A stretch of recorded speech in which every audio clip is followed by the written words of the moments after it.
안녕하세요 비자님들. 안녕하세요. 네, 지난주에 업로드했던 저희 2년간의 여행 중에서 미국 서부와 알래스카 부분만 SBS 모닝와이드 팀에서 따로 요약하고 편집해서 방영했던 거 저희가 올렸잖아요. 재밌게 잘 보셨는지 모르겠습니다. 별로 안 보신 것 같은데? 맞아. 근데 저희는 너무 재밌게 봤어요. 편집을 너무 재밌게 해가지고 네. 되게 여러 번 보고 이게 역시 전문가들이 영상을 편집하니까 재밌더라고요. 그리고 이제 뭐 참고 자료 같은 것도 놓고 해서 훨씬 풍부하게 볼 것들이 많았습니다. 예, 그래서 이거는 또 다른 재미다 싶어서 저희가 업로드를 했는데 그 말 나온 김에 그래서 저희가 여행하면서 정말 궁금했던 게 하나 있었습니다. 왜 미국인들은 그 모험심 많은 사람들이 내 차 타고 세계 여행을 하지 않을까? 이게 정말 궁금했습니다. 유라시아에서도 그렇고 뭐 남북 아메리카, 북아프리카도 그렇고 미국인들이 차로 여행하는 걸 잘 못 봤어. 못 봤지 아예.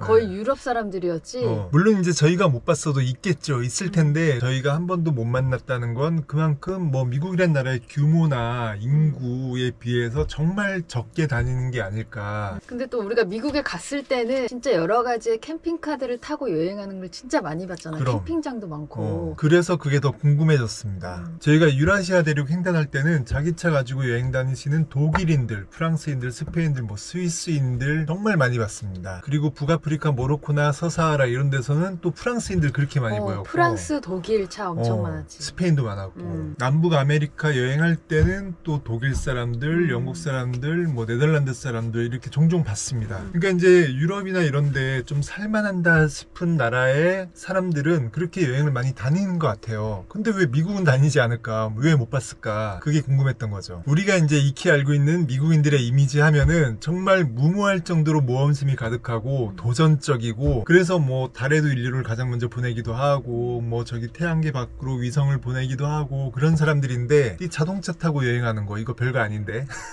그런 일들에 비하면 별거 아닌데 왜 그걸 하지 않을까, 그런 게 정말 궁금했습니다. 근데 그 궁금증이 해결된 게 미국 가서 미국 여행해보고 거기 사람들 보니까 이래서 그렇구나 하는 생각이 조금 들더라고요. 그래서 그 부분에 대한 저희 생각을 정리해서 말씀드려 보겠습니다. 이 주제가 사실은 뭐 세상 그 어디에서도 체계적으로 뭐 분석을 해보거나 과학적으로 증명해보거나 그런 것도 아니고, 이런 주제를 생각해 본 사람도 별로 없을 거예요. 그렇죠? 그러니까 우리끼리 내린 결론이지. 그러니까 그냥 편히 재미로 봐주시면 좋을 것 같습니다. 그럼 바로 시작하겠습니다. 네, 미국인들은 왜 내 차 타고 세계 여행을 하지 않을까? 세 가지 이유가 있습니다.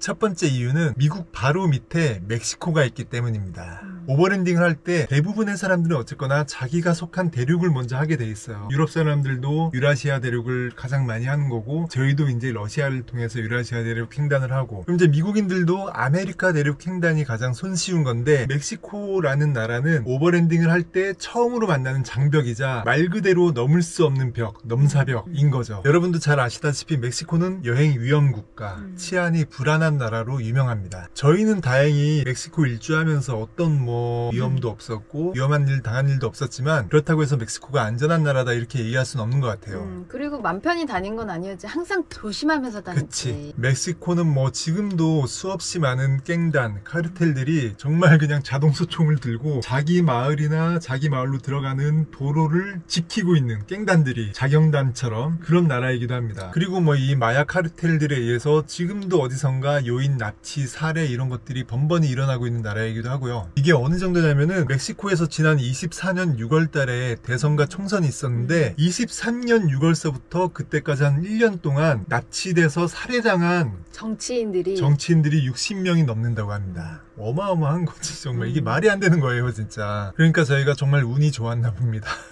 어쨌거나 멕시코는 이렇게 위험한 나라인 게 분명하고, 그리고 중요한 거는 멕시코인들에게 미국인들은 좀 재수없는 사람들이기도 하고, 그리고 확실히 이 사람들은 멕시코인들이 볼 때 부자예요. 그래서 멕시코 범죄 조직의 타겟이 많이 된다고 합니다. 그런데 특히나 이제 내 차 타고 여행을 하는 미국인들이 있으면 이 사람들이 미국인인지 뻔히 확실히 보이잖아요. 뭐 캘리포니아 주 번호판이 달려있기도 하고 워싱턴주, 텍사스주 이런 것들 번호판이 달려있으니까 누가 봐도 미국인인 걸 알 수가 있고, 그래서 타겟이 되기 더욱 쉬운 겁니다. 그래서 그런 범죄가 많이 일어났다고 했잖아. 그치. 실제로 23년도 3월 달에 차를 타고 멕시코 국경을 넘어서 온 미국인들 4명이 납치당해서 2명이 살해당한 그런 사례도 있었고요. 24년도에는 호주인 2명과 미국인 1명이 탄 차가 공격을 받아서 셋 다 살해당했다고 합니다. 상황이 이렇다 보니까 오버랜딩을 꿈꾸는 미국인들에게 멕시코는 미국을 벗어나기도 전에 만나는 정말 큰 장벽, 넘을 수 없는 벽인 것 같습니다. 그럼 또 이제 이런 생각이 드는 거예요. 아니 그러면은 멕시코로 가지 말고 그냥 차를 배에 실어서 다른 대륙에서 시작하면 되지 않을까, 그런 의문이 드는 게 당연하고, 근데 그게 힘든 이유는 세 번째 이유에 속합니다. 그래서 잠시 후에 말씀드리겠습니다. 자, 그러면은 미국인들이 내 차 타고 세계여행을 하지 않는 두 번째 이유가 뭐지? 미국의 모든 것이 다 있기 때문입니다. 그렇습니다.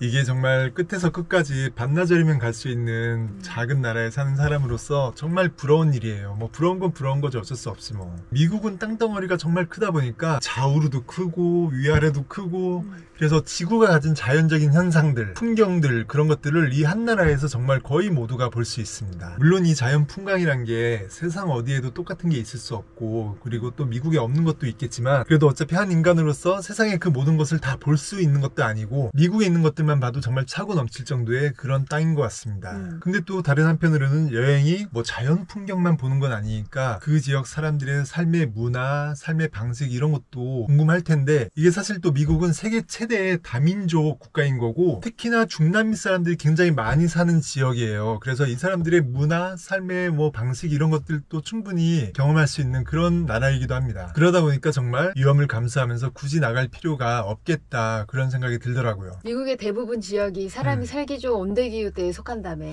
맞아. 그러고 이제 또 이 북부 지역에는 냉기후대도 또 나타나기도 하고요. 그리고 서부 내륙 지역에 분포한 사막기후대, 플로리다 반도와 같은 남부 지역을 중심으로 한 열대기후대도 있고요. 그리고 알래스카 같은 지역은 지역에 따라서 북극 사막기후대를 나타내기도 한다고 합니다. 지구가 지닌 거의 모든 기후대의 자연적인 현상, 풍경 이런 것들을 볼 수 있는 거예요. 그리고 뭐 그런 자연적인 요소뿐만 아니라 문화적으로도 지역마다 다양한 특색들이 있으니까 미국인들은 미국 여행만으로 시간이 부족하다, 즐겁다, 이게 저희 생각이었습니다. 자, 그럼 미국인들이 내 차 타고 세계여행을 하지 않는 세 번째 이유는 뭘까? 이게 이제 이 두 번째 이유에서 파생되는 결과인데요. 미국은 워낙 땅이 넓고 인프라가 잘 돼 있어서 한 곳에서 오래 머무는 캠핑 문화가 잘 발달돼 있고, 그리고 이 서양 자체가 큰 거 좋아하는 사람들이잖아요. 우리가 익히 알고 있듯이. 그러니까 이 미국인들이 자동차 여행을 하는 방법은 어마어마하게 큰 버스를 개조해서 다닌다든지, 아니면은 힘 좋은 사륜 트럭이나 SUV에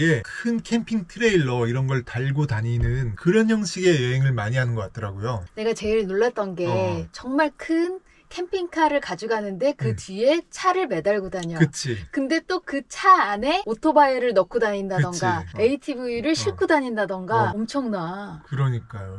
그러니까 이 사람들이 움직일 때는 저희처럼 이런 작은 밴 하나 이게 아니에요. 규모가 어마어마합니다. 근데 그렇게 다니는 게 맞아. 미국에서는 워낙 도로가 넓고 쭉쭉 뻗어 있고 어딜 가나 그런 큰 차들이 주차하기 쉽고 캠핑할 수 있는 공간들이 많이 있고 하니까 굳이 저희처럼 이렇게 작은 밴을 아기자기하게 개조해서 막 효율성을 높이고 이럴 필요도 없고, SUV에 루프탑 뭐 올려서 다닐 필요도 없고 그런 거죠. 그리고 또 시간 여유도 있고 하니까 천천히 다니는 거지. 그러니까 캠핑장에 차 세워놓고 그리고 가져간 작은 차로 계속 이렇게 돌아다니면서 여행을 또 하는 거지, 곳곳에. 맞아. 맨 처음에 그거 보고서 저렇게 차가 꼬리 물기를 하다니. 캠핑카 뒤에 SUV가 하나를 꼬리 물고 가는 것처럼. 근데 이제 그게 진짜. 매달고 가는 겁니다. 재밌겠어요, 그렇게 다니면. 그래서 이렇게 차가 크다 보니까 이 차를 배에 실어서 유라시아로 보내거나 뭐 오세아니아로 보내거나 이런 게 힘든 거지. 거의 불가능하죠. 예, 그리고 굉장히 비효율적이고, 그러니까 종합해보면 첫 번째 이유처럼 멕시코라는 나라 때문에 가장 접근성이 좋은 아메리카 대륙 횡단을 하는 게 시작하기조차 좀 힘들고, 그렇다고 다른 대륙으로 넘어가는 것도 이 사람들의 캠핑 문화가 큰 차량을 가지고 다니니까 이 차량 크기 때문에 그것 자체도 힘들고, 그리고 어차피 미국에 거의 모든 것들이 다 있고, 그러니 이 사람들이 굳이 그 허들들을 어렵게 뚫고 외국으로 내 차를 가지고 나갈 필요가 있나, 그런 생각이 들었습니다. 정말 합리적인 생각이다. 그치? 예, 이거 논문 발표해야 돼. 세상 어디도 이런 거에 대해서 정리한 사람이 어디 있겠습니까? 정말 쓸데없는 생각입니다. 네, 여기까지가 저희가 왜 궁금했는지 모르겠는데 정말 궁금했고, 그래서 많이 고민하고 보면서 결론 낸 미국인들은 왜 내 차 타고 세계여행을 하지 않을까에 대한 답입니다. 근데 이게 처음 전제부터 틀릴 수도 있습니다. 왜냐면은 미국인들이 내 차 타고 세계여행을 하지 않는다라는 전제가 저희의 짧고 작은 경험에 기반하기 때문인 것 같아요. 지금도 세상 어딘가에는 다음에는 미국에서 자기 차를 가지고 나와서 세계 여행을 하고 있는 그런 미국인들이 분명히 많이 있을 겁니다. 어쨌거나 저희는 이런 생각을 해봤고 결론을 이렇게 내렸습니다. 이 영상을 보신 분들의 생각은 어떠신지 궁금하고요. 다른 의견이 있으시면 좀 알려주세요. 댓글로. 다른 이런 거에 대해서 생각을 해보시지 않을 것 같아요. 여튼 저희는 굉장히 뿌듯한 지금 결론을 내렸습니다. 예. 그럼 다음에는 더 즐겁고 유익한 이야기로 인사드리겠습니다. 감사합니다. 감사합니다. 여러분, 유자 되세요. 부자 되세요. 안녕. 구독, 좋아요 눌러주세요.